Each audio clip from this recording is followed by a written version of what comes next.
Hello, what's up mga kanoo? Isang magandang araw. Update nga po pala ng ating vlog. At ito nga yung videos na matagal na nga nangyari. Parang Webes pa ata ito o Biyernes. Basta, siya na yan. At hayaan yung ibahagi ko sa inyo ang aming kwento. Kaya tara kaibigan, samahan nyo kami. At eto na ngayong araw na dumating na yung ating divider or cabinet para paglagyan po ng ating mga materials or gamit na dumadami na. Paglalagyan nga po pala namin ito ng pinagsamang stocks, mga pinggan, baso, mangkok at marami pang iba. Habang inaisip pa nga ni kung paano i-assemble yung mga takip nun o taklob, ay atin na ngang lulutuin itong ating ulam. Napili ko ngang lutuin ang atay ng manok. Adobo nga ito na may kasamang patatas at pinya, kaya napakasarap. At dahil nga kailangan natin ng ilaw kapag tayo nagti-TikTok, o diba, feeling TikTokers ang inyong kanoo, ay nag-avail ako nitong ring light na napakalaki sa TikTok shop. Ang lakas makaputi at ang ganda ng focus. Kapag sasayaw tayo, kitang-kita tuloy yung tigas ng katawan natin at hindi pagsunod sa tugtog na galaw. At dinadaan na nga lang natin sa pagpapakit para marami ding views. Ito nga yung inclusion niya. Meron siyang 3 para sa holder ng cellphone at isang remote para naman mabago natin yung kulay kagaya nito. Napakaganda nga niya sa gabit, sobrang liwanag, 3 klaseng ang kulay yan.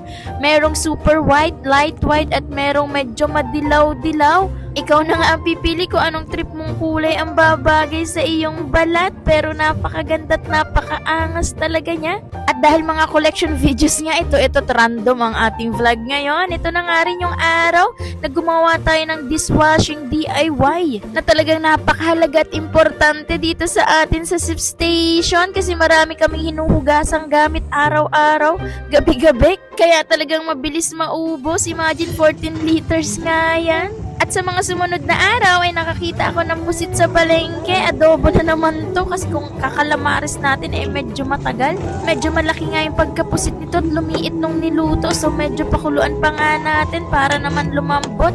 Dahil gabi na to ay baka merong mahina ang panunaw. Medyo matagal ko nga yung pinakuluan at minekos-mekos natin. Nilagyan na rin natin ng kaunting sili na green at siling labuyo kasi medyo may kick kapag may kaunting anghang at manamis-namis ang adobong pusit na ito. Kaya tara, kain tayo. At sa kinagabihan nga ng araw na to, shoutout kay Roan na nagpapakit dito sa ating camera, ay gumawa tayo ng 60 pieces na coffee jelly juice kasi may umorder nga natin at ire-resell niya. Merong ang pasobra tot na ubos na din. 50 pieces nga na coffee jelly juice, inabata lang kanyang order.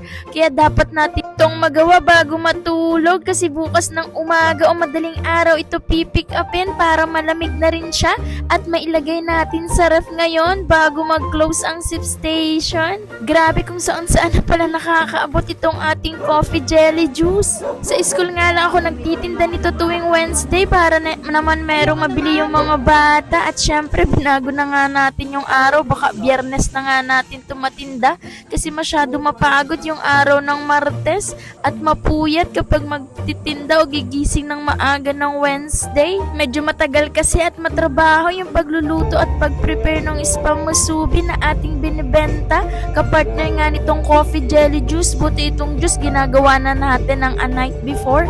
Pero yung spam kailangan lutuin natin ng bago lahat kasi kanin yon para fresh at hindi naman mapanis hanggang tanghali. Bagong saing dapat yung kanin, bagong prito at bagong luto yung spam, tapos babalutin mo pa isa-isa.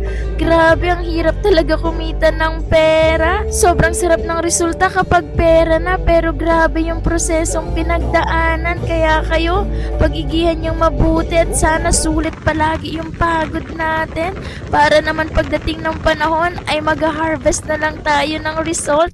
Maraming salamat sa panonood.